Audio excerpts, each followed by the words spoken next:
estás ciego, pero ellos quieren que lo seas. Tú no estás confundido ni jodido, pero ellos quieren que lo creas. Que vivas con miedo, enfermo, ignorante, es todo para los fascistas. Así es como te amansan, te anulan noche y día. Así es como esos maleantes tapiñan sus fechorías. Estimados amigos de Radio Rebelde Ecuador y su programa La Tiradera, bienvenidos en esta noche a un gran tema que vamos a tratar con nuestro amigo Fernando Garzón. El tema a tratar, y quisiéramos la participación de ustedes a través de las redes sociales. Hagamos la magia de YouTube y compartamos este video porque este tema es muy, pero muy importante. El gran padrino, el mercado financiero y el juicio político a Guillermo Lasso. Buenas noches, Fernando, bienvenido. Estamos dando inicio a un programa más de La Tiradera a través de Radio Rebelde Ecuador. Fernando, existen entre el lapso de esta semana que estábamos analizando el tema para conversar esta noche, existe mucho hilo que jalar. La pronunciación, por ejemplo, de ayer del presidente Guillermo Lasso sobre el porte de las armas. Días anteriores, el asesinato de uno de los ejes fundamentales del gran padrino, este señor Rubén Chérez, en la provincia de Santa Elena. Y algo muy triste que me pega mucho es ya parte de terrorismo en el Ecuador. Ponerle o fajarle bombas en el cuerpo de este trabajador de un almacén de acá de Sauces 9. Parece que ya estamos tocando fondo, si no tocamos hace mucho tiempo ya. Buenas noches, Fernando, bienvenido, iniciemos el programa. Fernando. Muy buenas noches a todos y a todas que son habitudes ya de este programa tan excelente que tú diriges, Efraín, y obviamente de Radio Rebelde Ecuador, y tener la oportunidad de compartir con ustedes reflexiones, criterios, muchos de ellos fruto de estos aportes que vienen de muchos analistas y principalmente dirigentes sociales y políticos que en la vida directa, real, del hacer patria o hacer contrapatria, por decirlo en términos reales, un poco van aportando al conocimiento de la realidad. Bueno, estoy aquí para compartir contigo esta reflexión. Iniciemos, Fernando, con este tema. El gran padrino. Parece título de una película. Creo que existe una película, El Padrino.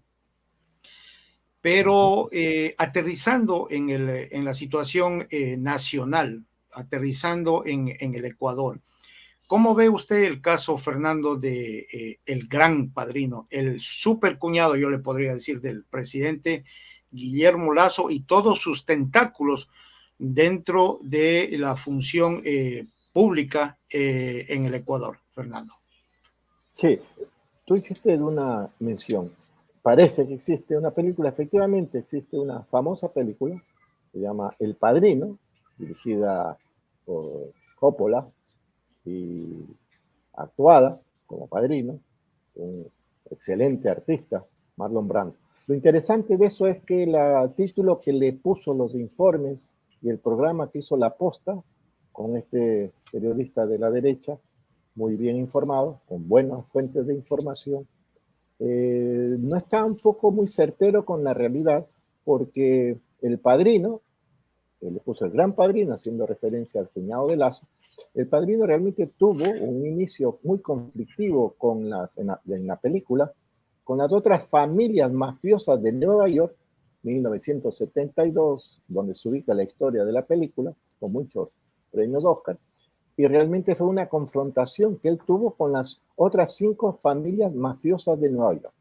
Y ahí viene un primer señalamiento sobre este fenómeno, porque es muy anecdótico decirlo, porque todo se concentra en una sola mafia, por decirlo así, una sola banda o holding delincuencial referido a los albaneses, pero se ha hecho mutis por el foro, por no decir silencio total y absoluto, sobre si existen o no otras mafias, porque cuando nos hablaban de las confrontaciones en las cárceles, nos hablaban de confrontaciones entre bandas, y ahora nos hablan solamente de una mafia, y la pregunta ¿es acaso que no hay, igual como en la película, competencia, confrontación, lucha de monopolios, referido a la droga, en el caso de la película, si quizás también, en el caso de acá, también esto no está vinculado a este otro tipo de confrontación? Y hago esta referencia porque me permite a mí hacer una precisión, porque de la película a la realidad a veces, lastimosamente, en este tipo de hechos que se dan en las películas, se reflejan a veces muy brutalmente en la realidad. Y hay un dato que yo le he compartido, que es de las Naciones Unidas contra la droga y el delito, que dice que hay el mercado de consumo a nivel mundial a la fecha presente es de 284 millones de personas de 15 a 64 años. Entonces, estamos viendo de que el mercado que se está compitiendo es el mercado de millones de personas. Por lo tanto, una primera referencia con respecto al tema del Gran Padrino es que estamos vinculados seguramente a una competencia que se da a nivel mundial y se refleja en el Ecuador. Ese es un primer señalamiento que creo que hay que tener en cuenta para tener una visión más allá de lo anecdótico, más allá de la descripción de hechos, de la coyuntura, también del titularazo, yo diría, que a veces nos deriva a tratamiento de temas muy específicos, pero que no ubican el centro. Aquí hay una competencia, evidentemente, de mercados vinculados no solo a la droga, sino, como que seguramente podríamos analizar después, vinculado al tema financiero, que es un aspecto que lo vamos a tratar seguramente más adelante y que nos da una pauta. Yo concluiría sobre esta primera pregunta tuya con ciertos datos que nos permiten un poco ir adentrándonos a la otra realidad, a las otras verdades que a veces son difíciles de conocer porque los medios imponen un poco la agenda del debate, la agenda del relato, y hay datos que se han dado en estos días. Tú mencionaste el tema de las armas, correcto. Hay también otro dato. Hace poco, eso fue también otra gran noticia, pero se ha perdido en estas otras que se han venido una sobre otra, donde que en el 20 de marzo, estamos hablando de pocos días atrás, el decreto ejecutivo 695 reforma el reglamento de la ley orgánica de Contraloría. Y el resultado de esa reforma es que dispone que las compañías, las sociedades mercantiles y las empresas de seguros que tengan un 50% más de participación de accionaria del Estado solo serán controladas por las superintendencias de bancos. O sea, y excluyen expresamente a la Contraloría. ¿Eso qué significa? Carta blanca, impunidad evidente, porque la superintendencia de bancos, primero que la pone directamente a través de una terna el presidente de la República. Esto también un poco explica ese debate que se dio sobre la elección de la superintendencia de bancos. Se estaba peleando lo que ahora ya sabemos. Y para ver que esta cosa no es tan solo y exclusivamente de lo nacional, porque ni siquiera somos originales, sino que esta es parte de una tramoya internacional. Hace poco, en Panamá, la ley 254, que fue en noviembre del año pasado, hace una nueva cambio, por decirlo así, sobre el tema tributario. Y dice, fundamentalmente está referido que quedan exentos de proporcionar registros contables al agente residente, o sea, al que controla el flujo de divisas, de capitales, de transferencias financieras, las personas que tengan negocios en las bolsas de valores locales o internacionales, o organismos internacionales o multilaterales, e incluso no presentar, no es obligatorio, aquellas embarcaciones inscritas en la Marina Mercante de Panamá. O sea, eso le da una pauta de que este manejo perverso de las leyes está vinculado, y eso hay como 5 leyes que se generaron desde Moreno y con Lazo, que un poco fueron facilitando lo que ahora lastimosamente están convirtiendo al Ecuador en un ideal paraíso, por no decir una guarida fiscal, modelo para América Latina, por no decir el mundo, porque ha dado pie a esta exacerbación del desarrollo no solo de la droga, que es un referente, sino de toda una economía ilegal que cruza muchos ámbitos delincuenciales y ponen en riesgo al país y ponen en riesgo a la población. Ya. En este sentido, Fernando, ¿cuál es su criterio acerca de estos famosos audios de este señor de la posta que milagrosamente él tiene toda esta información? Yo tengo un criterio. Yo pienso que la embajada americana, que hace un seguimiento a todos los políticos, no solo del Ecuador, sino del mundo, está brindando estos audios porque el super pana pues ya se le escapó el país de las manos. El cuñado está tan involucrado en esta situación que ya no, el gobierno americano, si es que oculta, ellos pueden ser investigados y pueden ser sancionados en Estados Unidos. Hablo de la embajada si tiene esta información muy delicada. Pero dan esta información a través de un tercero y este señor que realmente, o sea, yo pienso que ya que es un periodista de derecha y todo, pero se amarró bien los pantalones para desenmascarar el gobierno, ya se subió en el caballo y ahorita sí no se quiere bajar. Entonces, ¿qué criterio tiene usted? Aparte también juega Fernando Villavicencio, para mí que es un topo de la CIA, este tipo de cosas, pero él trata más de opacar, trata más de tratarle de dar la mano a Guillermo Lazo. ¿Qué opina de estos audios? ¿De dónde salieron? ¿Cuál es su criterio? O sea, ¿cómo esta información sale? Y la policía, por ejemplo, que está en el deber de defender, oculta esta información. Y este señor la destapa esta olla de grillos. ¿Cuál es su criterio, Fernando, al respecto? Mira, yo te podría dar alguna respuesta desde el punto de vista técnico, por decirlo así, desde el punto de vista incluso del fenómeno en sí mismo, del hecho, pero hay un riesgo. El riesgo es un poco describir un hecho, pero no descubrir cuál es el manejo real, cuál es la causa, cuál es el interés, cuál es la motivación que está atrás, no del periodista Boscan, ojo, no de Vistazo, el diario, no, o sea, ¿qué es lo que hay atrás?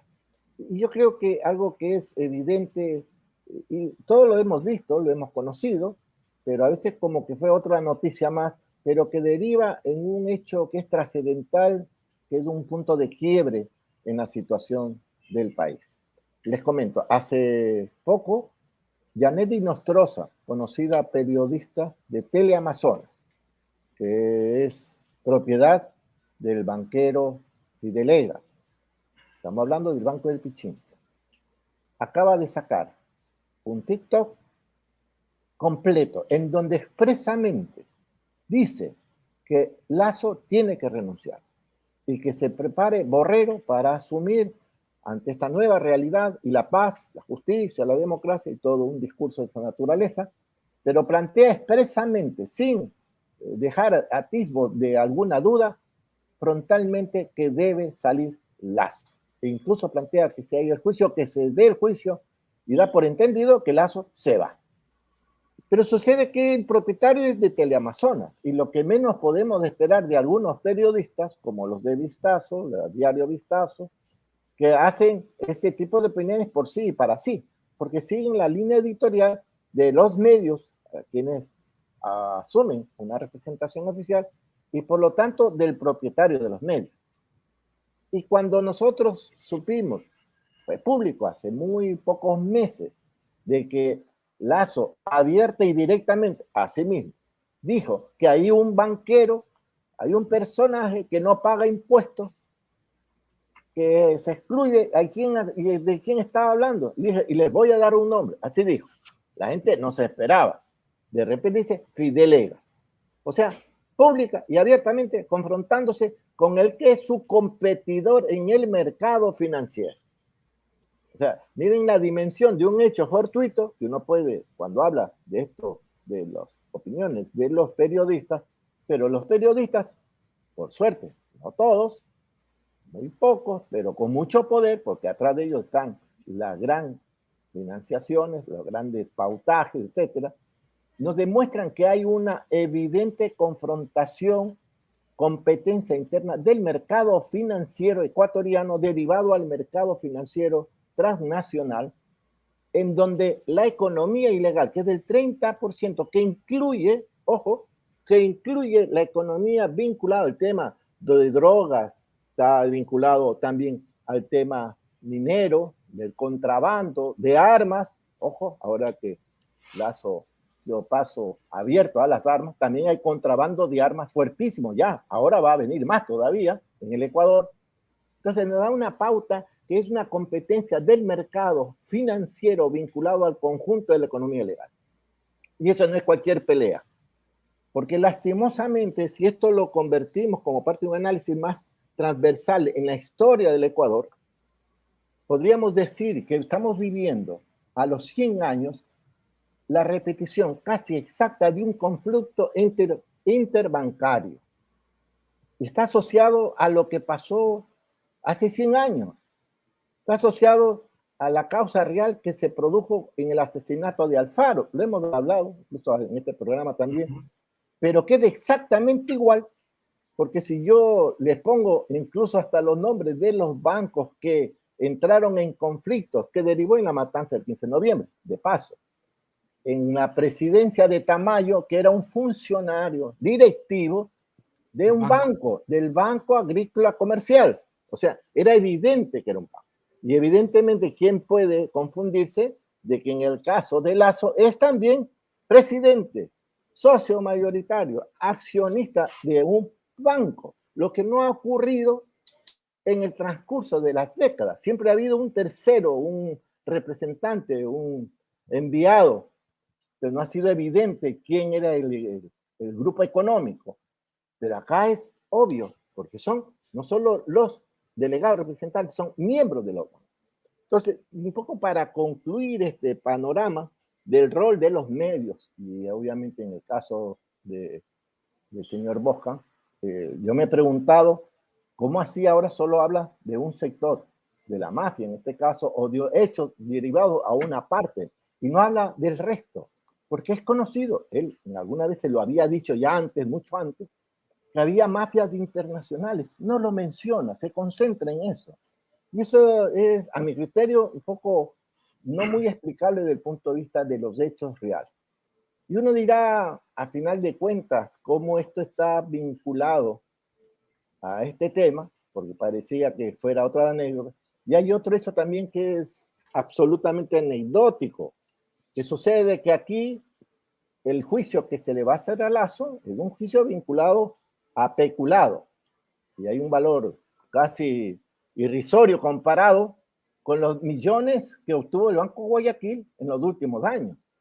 Salió un dato que sería largo, quizás más adelante lo podamos ver, pero ese dato demostraba que el principal banco del Ecuador, del Banco del Pichín, que después le sigue el Banco Guayaquil. Pues bien, en resumen, podríamos afirmar, sin temor a equivocarnos, de que hay una competencia interbancaria en el caso actual. En el tiempo de Alfaro, que derivó el 15 de noviembre, y en lo que fue luego la Revolución Juliana, porque fue el clima de la confrontación, ahí peleaban el Banco Comercial Agrícola contra el Banco del Pichincha, que ya existía en ese tiempo. El Banco del Ecuador también era parte. Los unos de exportadores, los otros de importadores. Los unos aliados con los terratenientes, los otros aliados con otro sector de la economía. Esa bronca interbancaria se reflejaba en una bronca que ha sido histórica y ahora de nuevo se presenta algo similar, abierta y públicamente, pero no se habla mucho de eso. No se habla mucho de eso, o sea, es lo que se llama la plutocracia bancaria. Ese es el reflejo real, de eso deriva muchos de aspectos más vinculados a estos temas de las mafias. Los bancos en el Ecuador siempre han sido la catástrofe para las personas más necesitadas. En este momento que se envuelve el Ecuador en falta de empleo, el crimen a cada segundo, se podría decir, cada minuto, específicamente en Guayaquil y en todo el país. ¿Qué podemos hacer? ¿Qué el pueblo puede hacer? Se viene un juicio político a Guillermo Lasso. Los indígenas, por su lado, están tratando de salir a movilizaciones. Pero ¿qué le podemos decir, Fernando, a la gente común, a la gente que sale a la calle a buscarse el pan de cada día? ¿Cómo podemos hacer? ¿Qué debemos hacer los ecuatorianos para revertir lo que ya está hecho, que es la elección de este presidente? Pues bien. Eso sí, es importante esa pregunta, Fernando. ¿Cómo no? Mira, primero yo creo que esa respuesta del qué hacer el día después de estas situaciones tan críticas es obligación y necesidad de quienes asumen o se reclaman de dirigentes, de organizadores, representantes del pueblo. Esa es una obligación. Lo que no pueden hacer estos personajes de cualquiera de las tendencias políticas que existen es embeberse en los hechos coyunturales, en donde en esos hechos coyunturales se está resolviendo incluso el destino del próximo posible presidente del Ecuador. Ayer domingo, escuchamos ahora lo que es un ideólogo del gobierno de Moreno, un ideólogo del gobierno de Lasso, porque en la segunda vuelta lo apoyó del dirigente de Democracia Sí, Gustavo Larrea. Una persona que en su momento, como algunos que han sido parte del gobierno de Moreno, tuvieron una referencia pública de pertenecer a organizaciones de izquierda.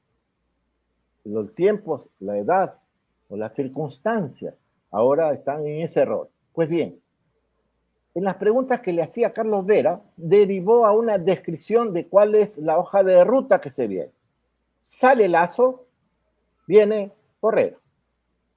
Si renuncia Borrero, que según, y efectivamente lo ha dicho, que si se va Lasso, él también renuncia, el que sube como presidente de la República es el presidente de la Asamblea Nacional, señor Zuquilanda. Creo que para ahora ya es un poco más claro que esa es la orden de sucesión.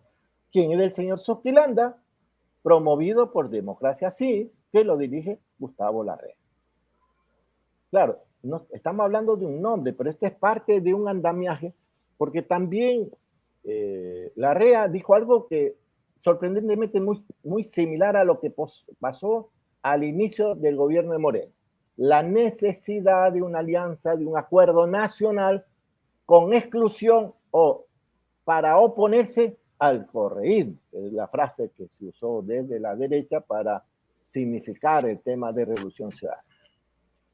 Ya sabemos del resultado de esa estrategia de alianza, porque derivó en lo que en el Consejo de Participación Ciudadana transitorio, dirigido por el señor Trujillo, derivó en efectivamente un acuerdo, un complot, en donde se repartieron todos los poderes del Estado, fuerzas políticas que ahora se reclaman, que están en la oposición al Lasso, y que además en ese tiempo se reclamaban de izquierda, pero derivaron a un acuerdo. Ahora se está planteando exactamente lo mismo, una amplia alianza, pero que no esté Revolución Ciudadana. Esto es, se está preparando, a mi forma de entender, el camino, y eso está más allá de todos estos datos, hechos, algunos muy lamentables, incluso compañeros nuestros que son de izquierda realmente, que han tenido problemas.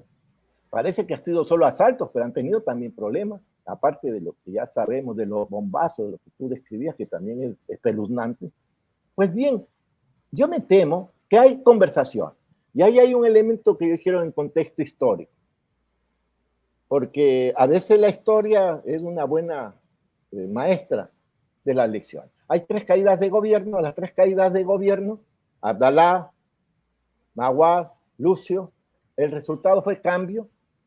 Y el resultado de ese cambio derivó que el pueblo puso la dinámica social, la movilización y hasta los muertos, pero el resultado final de quien terminó conduciendo los gobiernos que derivaron de eso fueron los mismos de siempre.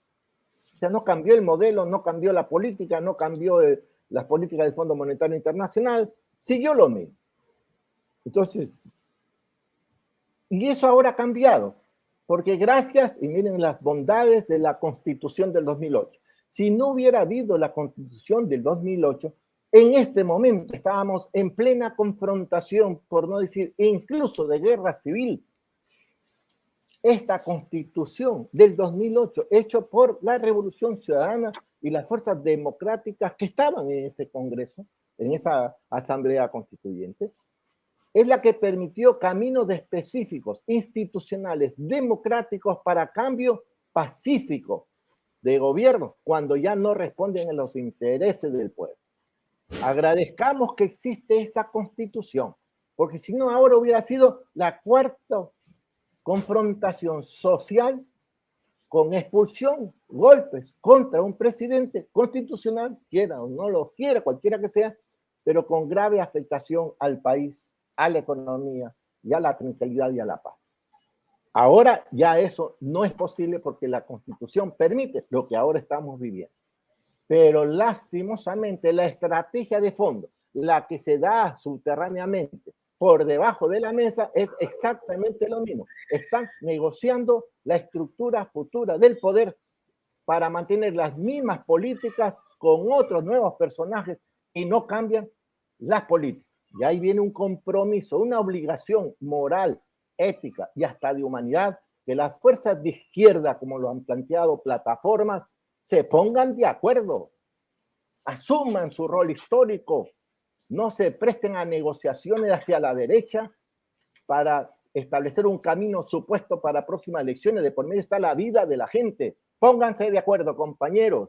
La izquierda, póngase de acuerdo. Los sectores representativos de Pachacuti, los sectores representativos de Revolución Ciudadana, pónganse de acuerdo y asuman una propuesta que sea realmente de transformar o de vencer la situación de crisis que está el país.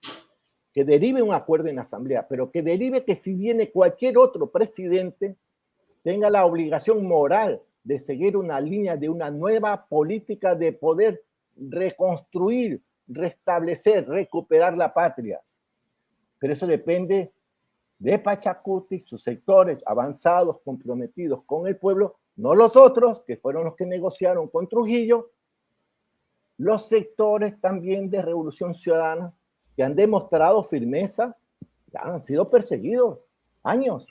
Ahí están, más allá de lealtades que a veces se dan, conflictos, contradicciones normales, pero ahí están, son los perseguidos, pero tienen que asumir un rol, y esa es una obligación moral, ética y humana, porque si no, la derecha va a volver a negociar los espacios.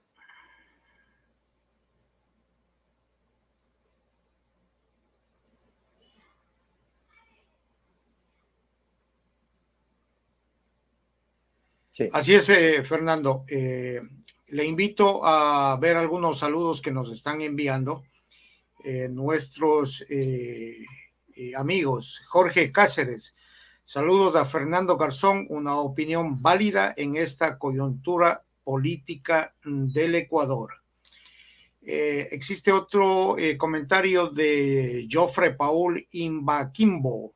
Saludos, compañero, en Quito. Lamentablemente tan avesada está la delincuencia que quiera o no tenemos que armarnos. Esa es la opinión del compañero.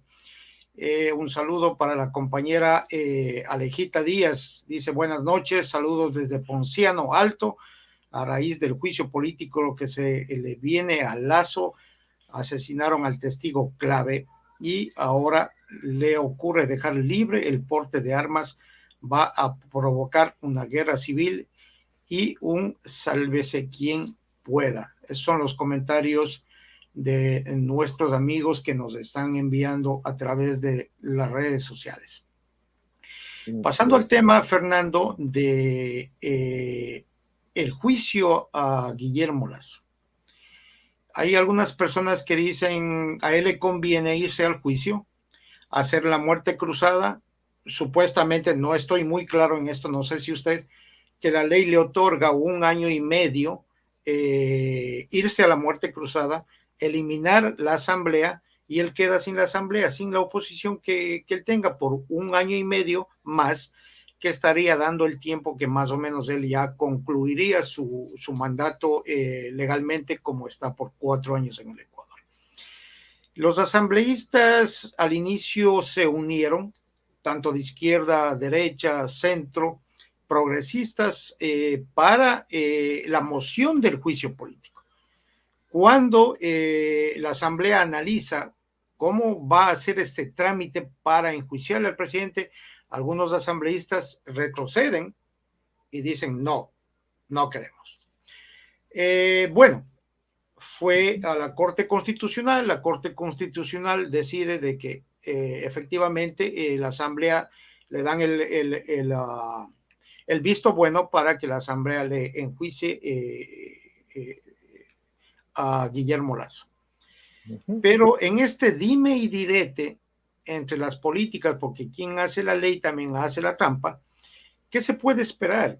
¿Qué tiempo él va a seguir en el poder? Si la misma gente de la derecha, como usted bien lo dice, Janet y Nostroza, expresan ya de que él tiene que salir del poder. O sea, caemos nuevamente en este limbo legal, Fernando, o qué o cuál sería la solución de acuerdo a su punto de vista en este juicio político que tendría Guillermo Lasso. Fernando. Mira, en algunos foros he sido un poco, casi diría hasta ofensivo.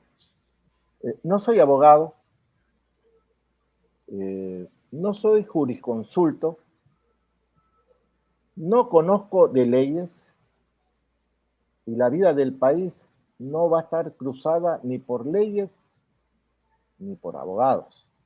Está cruzado por la decisión y acción que haga el pueblo. Me explico mejor. O sea, a mí me parece inadmisible que se haga un juicio político al señor presidente Lasso. O sea, suena contraproducente. ¿A quién le vamos a hacer el juicio? ¿Al señor presidente Lasso o al señor presidente banquero Lasso? Primera reflexión. Segunda reflexión. ¿A quién le vamos a hacer juicio? ¿Al señor presidente banquero Lasso o al señor dueño del Banco de Guayaquil? ¿A quién le vamos a hacer juicio? ¿Al señor banquero del Banco Guayaquil o al sistema financiero bancario del Ecuador? ¿A quién le vamos a hacer juicio? A quienes son. Y ahí vienen los datos que yo les comentaba que era necesario presentar, porque aquí se da una curiosa situación. Peculado, digo que pasará X millones. Pero sucede que los principales bancos del mundo han sido enjuiciados. En otros países parece que ahí son desarrollados, como se dice. Sí, son desarrollados, porque sucede que ahí los están enjuiciando por ser parte de transferencias ocultas de mafias internacionales. Están siendo enjuiciados por haber permitido el uso abierto y directo de sus transacciones financieras vinculados a mafias claramente conocidas. ¿De quiénes estamos hablando? Del banco HSBC, que es el principal banco de Gran Bretaña y el más poderoso de Europa, que movió textual lo que dice, incluso lo publicó el Universo, pero casi como una noticia por ahí, pero no la volvió a analizar de fondo. El 22 de septiembre del 2020, grandes sumas de dinero sucio después de haber pagado una multa récord por lavado vinculado a los carteles mexicanos. O sea, no estamos hablando de un invento, este es un hecho real. O lo que pasó con el banco bastante conocido también, el Credit Suisse. Es uno de los bancos, como dice, patrimonio, casi diríamos, financiero, cultural de Suiza. ¿Y qué sucede? Que en junio de 1922, estamos hablando de hace poco, fue condenado por el Tribunal Penal Federal de Suiza por no haber impedido el blanqueo de dinero proveniente del narcotráfico búlgaro en el primer juicio penal del país contra uno de sus principales bancos. O sea, ¿a quién se está enjuiciando? Al personaje o lo que él representa. Y vale señalar cuando se planteaba qué es lo que hay que hacer. A lo menos en este aspecto, Guterres, el que es secretario general de las Naciones Unidas, con este tipo de actos y otros, porque están asociados al impacto que genera en la pobreza y en la mortandad de personas en el mundo, dice que hay que hacer una nueva estructura financiera, una nueva arquitectura financiera. Entonces, un juicio de esta naturaleza a un personaje que representa todo este endemoniado mundo de las finanzas es la plataforma ideal para poner en evidencia ante el pueblo lo que significa en el fondo la situación de violencia en el país, en donde uno de sus referentes más evidentes son las mafias. Pero eso es un producto de algo, no es que por sí, para sí aparecen. La violencia la genera la sociedad en sí mismo, pero el problema no es Lazo, es del sistema financiero. Entonces, si eso no se pone en evidencia, aunque sea enjuiciado por el hecho específico del peculado, la Corte Constitucional se encargó de eliminar todas las otras posibles causas, que es parte de un manejo también poco político. Pero si ya está eso, ¿especulado qué? ¿Especulado de qué? Especulado de millones y millones de dólares que han afectado la situación del país y ha generado violencia y confrontación. Porque esto que yo les estoy haciendo cita de periódicos conocidos, o sea, no es un invento. Consecuencia de eso, ¿qué implica? La necesidad, la obligación de la izquierda, que sí pueden hablar, como lo hacemos todos nosotros, que sí pueden hablar, que no están comprometidos con estos andamiajes perversos de la ambición por el dinero, de la riqueza absoluta, aunque haya la pobreza total del pueblo, asuman realmente el poner en blanco y negro dónde está el origen de la violencia. Yo les hago una última señalamiento sobre esto, y aunque suene medio absurdo decir. Existe una especie de división internacional del trabajo, que es un principio de la economía a partir del análisis marxista. Pero sucede que esa división internacional del trabajo, partiendo del hecho que la economía legal igual está inserta en la economía capitalista, pues bien, no ha cambiado los siglos, porque sucede que los países del tercer mundo es donde están los pobres generando riqueza ilegal a través, sí, del narcotráfico. Son delincuentes, se matan entre ellos, es cierto, se matan entre ellos. Están generando violencia total y completa contra la población, es cierto. Pero ojo, sucede que esa población delincuencial es el último y más bajo escalón de la explotación que se da a nivel mundial por el tema del negocio del narcotráfico. Y ustedes habrán oído de cómo lo que acá un kilo de coca cuesta $1,200, va yéndose a Estados Unidos, va a Europa, y estamos hablando de miles y miles de dólares por la misma kilogramo de droga. La gran plata, la gran concentración de la riqueza queda en Europa. Y son estos bancos que he mencionado, parte de esas transferencias.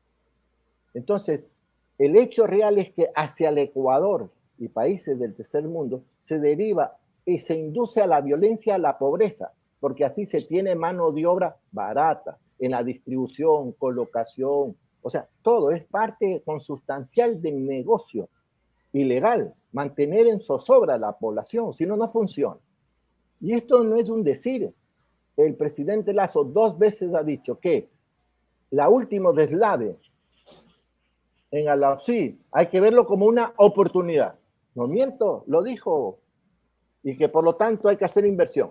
El concepto, la mentalidad yo diría, de esa captación de la riqueza genera una especie de perversidad en la conciencia.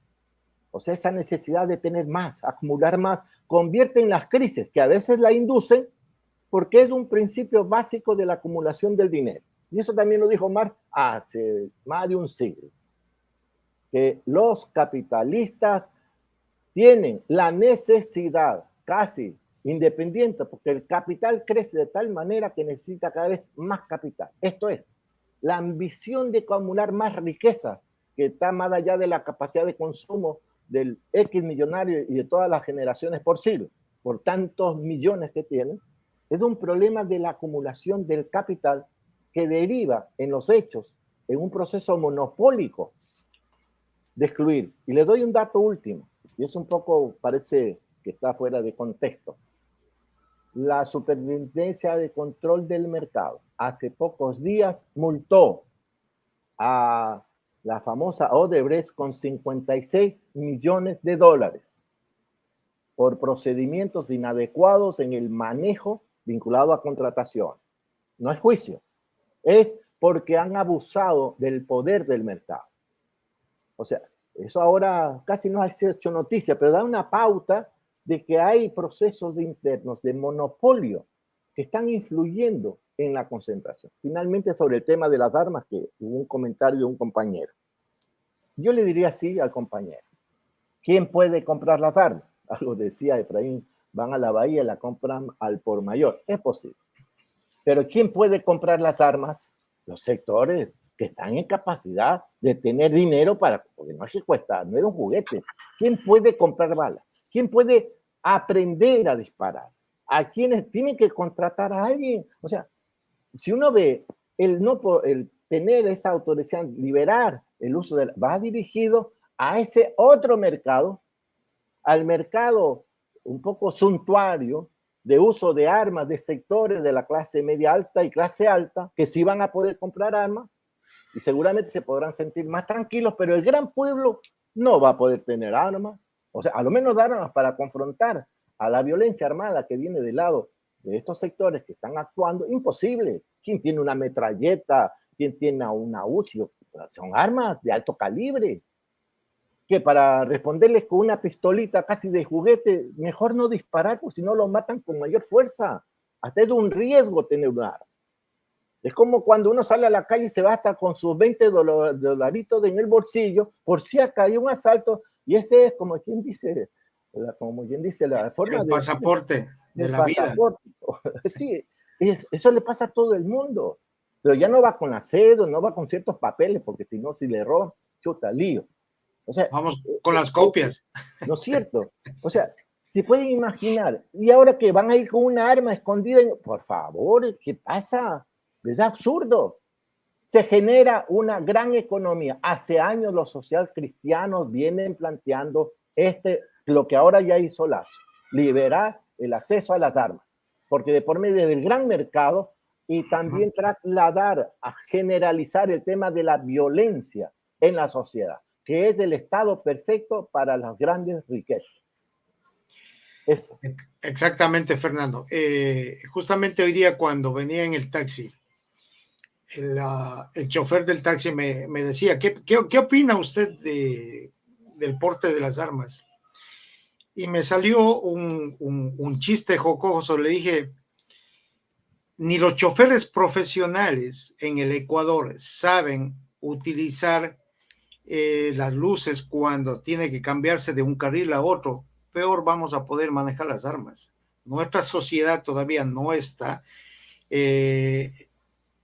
pendiente o no está en una buena educación de porte de armas.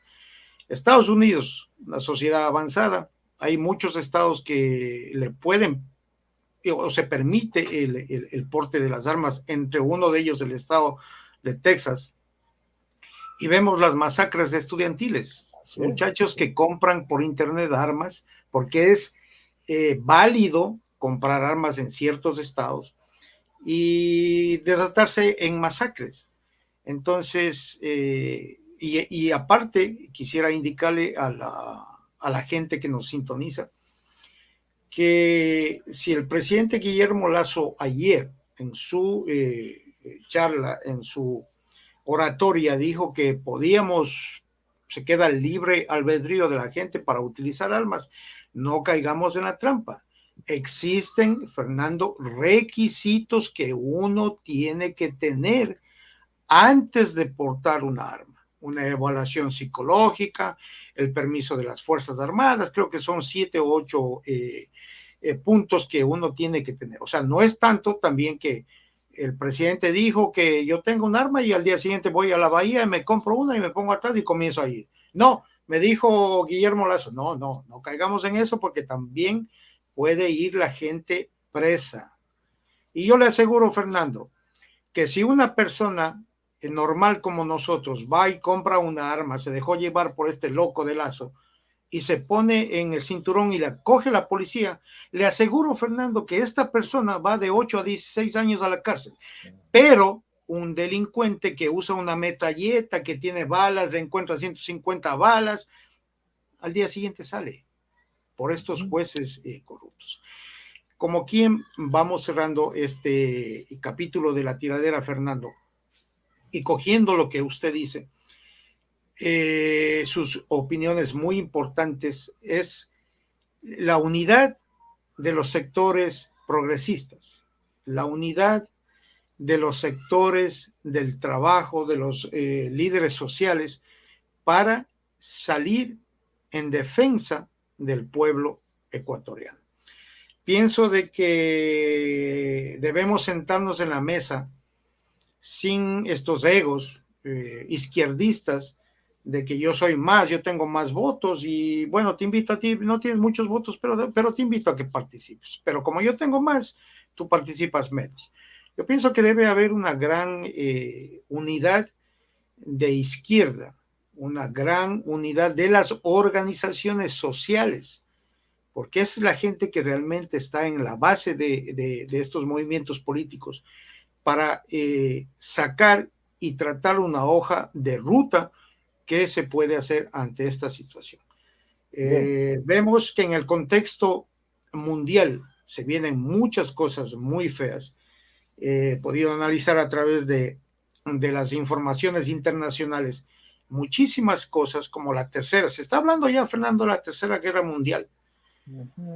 Aquí en el Ecuador no se toca ese tema, pero nosotros a través de la radio estamos exponiendo nuestra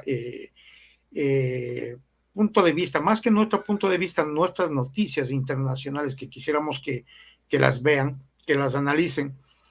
Y el Ecuador, en marco de esto, en marco de esta situación, ¿cuál sería, Fernando, su mensaje para ir concluyendo ya este punto de vista en esta información de nuestro programa La Tiradera? El gran padrino, mercado financiero y juicio político a Guillermo Lazo. ¿Cuál sería, Fernando, su mensaje final para ir concluyendo ya este episodio de nuestro programa? Fernando. Me voy a permitir los 12 minutos que faltan de hacer de información, porque datos matan relatos, se dice. Una información. Cuando hubo todo el periodo de la pandemia, de marzo del 2020 a noviembre del 2021, la riqueza de los 10 hombres más ricos del mundo se duplicó, mientras que el 99% de la humanidad vivió la muerte y reducción de sus ingresos.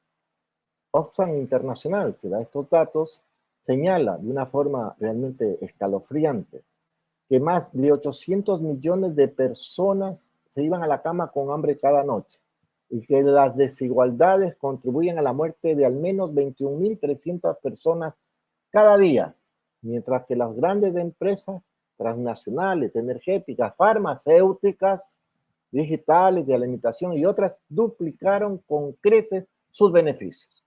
Carlos Marx dijo clarísimo, el proceso de crisis del capital o de la economía no deriva en la crisis de todos, sino en el monopolio de unos pocos que se enriquecen más. Ahí están los datos. No se equivocó el señor Marx. Le doy otro dato a sí mismo. Guayaquil, lo han dicho muchos, pero quizás no se dimensiona. Se ha convertido en una de las ciudades más violentas del mundo. Todos lo están diciendo. Y hay números. Pero sucede que en Guayaquil tienen ya la capacidad, como bien dice, tiene esa diabólica, yo diría, circunstancia, que ahora se puede morir de cualquier cosa. Bombazos, sicariatos, COVID, terremotos, inundaciones, porque la otra vez Ya no había la piscina con olas en el Guamo, ahora todo Guayaquil se convirtió en piscina con olas, porque pasaban los carros y miren lo que se producía, y con riesgos de las personas, deslaves. O sea, una cosa fantasmagórica de lo que pasa en algunas ciudades. En Guayaquil es realmente, es una cosa asombrosa cómo los guayaquileños pueden vivir con esas circunstancias. Y les sigo dando un dato porque se nos puede estar escapando algo que es importantísimo, el rol de los medios de comunicación y el tema de la guerra de Ucrania. Empezaremos con el tema de Ucrania. Claro que impacta. Y se vivió mucho durante las últimas movilizaciones que hicieron el movimiento social, cuando el costo de vinculado a la soya y otros referentes que son de importación, principalmente de Ucrania y de Rusia, que es un granero que ha habido allá, granero se decía de Europa y del mundo, los precios se incrementaron a raíz de la guerra. Pero el problema central que está derivado de eso, esa inducción a la guerra que se generó allá, está ahora demostrado que es parte de un proceso promovido por las grandes transnacionales y potencias europeas y americanas, porque la confrontación es con China. O sea, la confrontación va derivada a una confrontación con China, que es del riesgo mayor futuro que tiene estos sectores monopólicos mundiales. Entonces se está convirtiendo una nueva referente de creación de una otra economía, de los multilateralismos, que puede también degenerar en situaciones también de injusticia de los pueblos de nuestra América y de África, pero a lo menos es una suerte de respuesta a lo que se ha dado ya por décadas, desde la colonia y las conquistas, que conquistaron África y América, luego impusieron un sistema económico y ahora miren lo que estamos viviendo.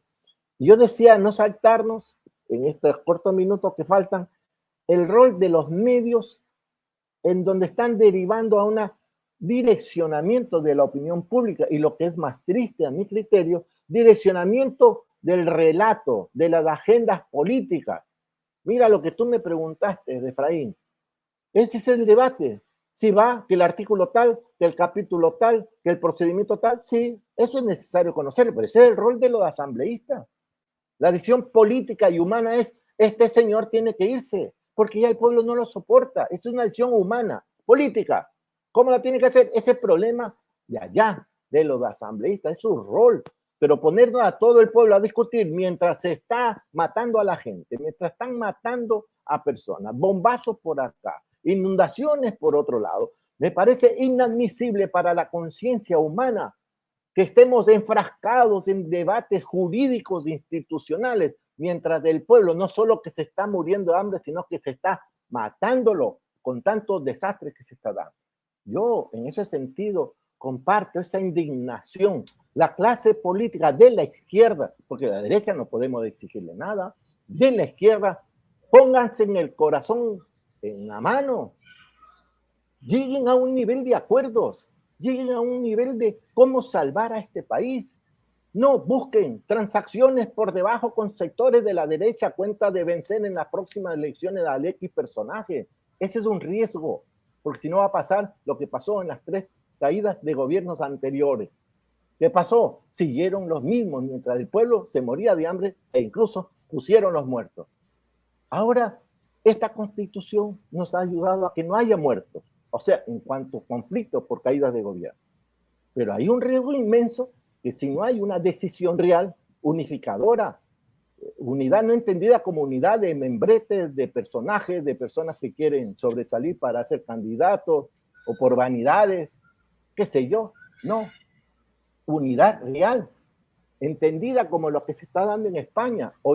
Ayer, en España se constituyó la candidatura de lo que va a ser seguramente una candidatura de la unidad de toda la izquierda a través de una plataforma llamada Sumar. Y si eso se da, van a poder contener la arremetida de la ultraderecha y del neofascismo en España, de Vox, aliados de algunos personajes de acá y partidos de acá. Entonces eso da la pauta de cómo es obligatorio, necesario, como lo están haciendo algunos pueblos en América Latina, de llegar a una confluencia, porque la derecha se nos piensa a ponerse sobre nuestro pueblo y sobre los intereses de las poblaciones. Y para concluir, en estos pocos minutos que faltan, yo quería hacer referencia a esta bronca que se da incluso entre periodistas. Hoy día el señor Carlos Vera, una actitud realmente, como él dice, él administra la verdad, sabemos, esa es su concepción del periodismo. O sea, dice una verdad, pero no dice todas. Eso significa que la otra mitad, que no dice, dice mentira. O sea, por lógica, ¿no? Administra una verdad significa que administra también las mentiras. Y en esa concepción está pasándose en tres medios. Hay una bronca interesantísima, además, entre Boscan y los periodistas de Coavisa y de Vistazo, que es bueno hacerle seguimiento, porque María Belén Arroyo, de Coavisa, que escribe en revista Vistazo, hace todo la revista de Vistazo es la conexión albanesa. Y sucede que ella deriva que la causa de la conexión albanesa es la Constitución del 2008 porque habla de ciudadanía universal. Oiga, yo puedo tener la cara de ingenuo, pero por favor, no abusen de la ingenuidad, pues. O sea, y no va a lo del fondo que los propios colegas periodistas como Boscan dicen, no, el problema no es la Constitución, el problema es esto, lo que está pasando en este gobierno, lo que está pasando con sus relaciones con sectores de la mafia. Eso es lo real. Lo otro es una tomadura de pelo. Eso está Vistazo. Claro, porque viene el otro, Carlos Rojas Araujo, que ahí también escribe en el mismo número. Eso fue hace poquito. Estamos hablando del 24 de febrero, en donde Carlos Rojas Araujo, que se está haciendo famoso por su falta de criterio, por no decir de seriedad periodística, en donde ataca frontalmente a su colega, que también es de derecha, Boscan, y le dice que cualquier investigación que busca réditos políticos y no la contrastación que deje una estela de réplica, aclaraciones y reclamos. Dice, la talla democrática se enfila contra su colega Boscan, es lo que señalaba. O sea, lo atacan. O sea, se están peleando entre ellos y sucede de que cuando uno ve la revista Vistazo se explica todo, porque uno ve la contrapartada, la revista Vistazo de los últimos meses, creo que hasta años, están del Banco de Guayaquil. O sea, en suma, lo que yo quiero con esto, estas precisiones, y ahí derivamos al gran padrino, mercado financiero y juicio a Lazo, todo está articulado a eso. Y hemos hablado casi nada, por suerte, del tema jurídico de procedimientos de la Asamblea. Digo por suerte, porque hubiera sido a mi criterio perder el tiempo. Hemos hablado de otros aspectos que si eso no lo trata la gente que genera opinión, la gente que genera liderazgos, están siendo cómplices de un atentado contra la vida del pueblo. Suena feo decirlo, pero hay que decir la verdad, hay que decir lo real. Y lo que yo les he comentado está en los medios, está, o sea, uno accede a eso, no es que está escondido. Entonces, pónganse pilas, como dicen la gente. Hay que estar con el pueblo, no solo en la acción, sino también en la conciencia política. Y para eso están los líderes políticos y sociales. Ese es el mensaje, compañero. Gracias, Fernando. Siempre es un gusto poderlo escuchar. Nos enriquecemos con su sabiduría acerca de estos temas y por eso desearíamos que siempre nos acompañe en este programa La Tiradera. Recordemos, amigos, que el silencio ante la injusticia nos vuelve cómplices.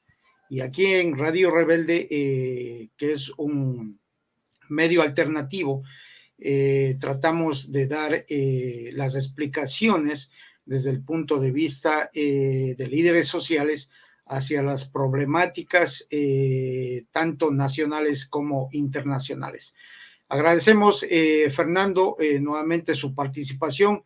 Esperamos de que le tengamos muy pronto. Esta es su casa, usted sabe, y le agradezco eternamente de parte de Radio Rebelde, de quienes conformamos el staff de Radio Rebelde, por su participación.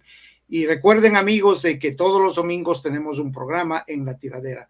Esperemos, Fernando, esta semana se vienen muchas cosas muy interesantes. Bueno. Veamos qué pasa y esperemos y damos un abrazo a todos ustedes, pueblo ecuatoriano, por habernos acompañado.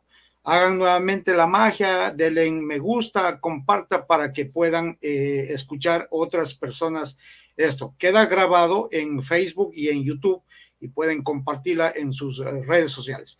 Fernando, muchas gracias. Un abrazo.